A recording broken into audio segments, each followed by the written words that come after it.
that's a bit of an issue there on of catch-24. I don't know how that is going to play out. But again, if you look at the manufacturing and consumers, some of the data you showed hasn't really showed much of an uptick in terms of prices, as it were. So it looks like everybody is keeping things quiet. I don't have much disposable income. If you raise prices, I might as well just ignore you and look for an alternative. Yes, indeed. Yes, indeed. And that is why this minimum wage is very critical. This minimum wage hike is very critical, so that consumers would minimum wage.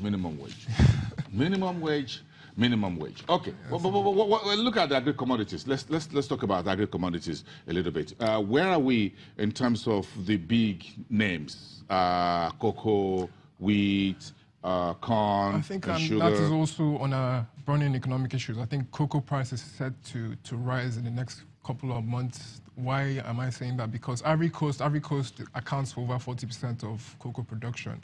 Ivory Coast cocoa production is likely to decline by much as 10-15% this year, and that would provide a boost to prices if that happens. Cocoa prices are currently about 2,237 metric ton per dollar. That is still far from the 3,000 per metric ton per dollar we saw in 2015. But cocoa is our third largest source of foreign exchange. So if the price rises significantly, then that will be good news for the economy. Yes. In terms of the key producers across the West African region, of course, there are just about 3 big names, maybe 4 if you add Cameroon a little bit with what they bring to the table. So it's basically between Ivory Coast, Ghana, and Nigeria. Yeah. And between the 3 of us, we account for a very big chunk of the global production average. Yes, and it's 60%.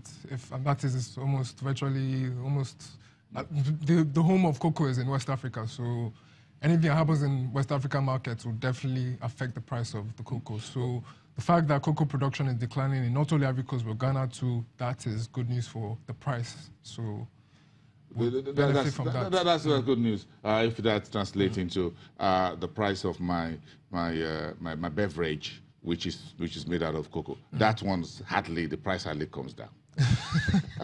Yes, indeed. And then according to the AFDB president, those prices hardly come down, but cocoa prices go down. So what's the problem? I'm the producer, but I'm paying more for the end product. But we spoke about wheat on Tuesday, yes, and it comes back to the screen now when wheat futures are up about 0.59%, or $170.28 per ton. What's the concerns here? I think right now, wheat we're seeing production in the US and the Black Sea region, Russia, Ukraine, production rising in those markets. In the early part of the year, I think production was constrained by severe weather conditions. But now that those weather conditions are improving, production is rising, and that is why that is having a downward effect on prices now.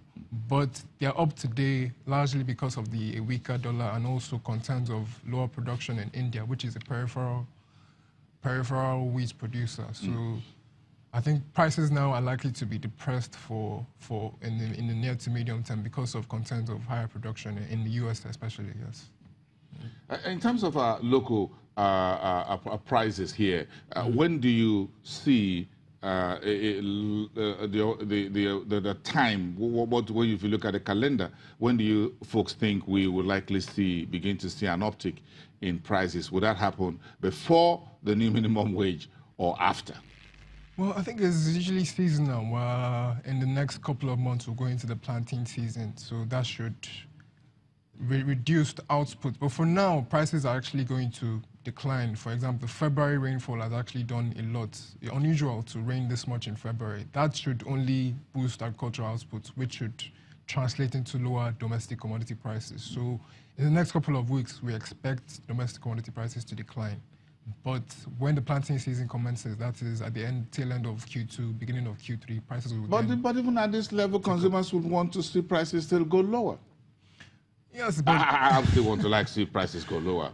Excuse me, if I'm still paying that much for a loaf of bread, for example. Yes, indeed. Yes, about 300. A smaller quantity too, higher price, smaller quantity. So prices should decline. Let's the size of bread looks relatively the same. but the weight seems to be getting lighter. Yes, you put it on a how- scale. That's the, you know, the And I games- hold a few slices, and I could feel it that this is getting lighter. Yes. The bakers are playing some games.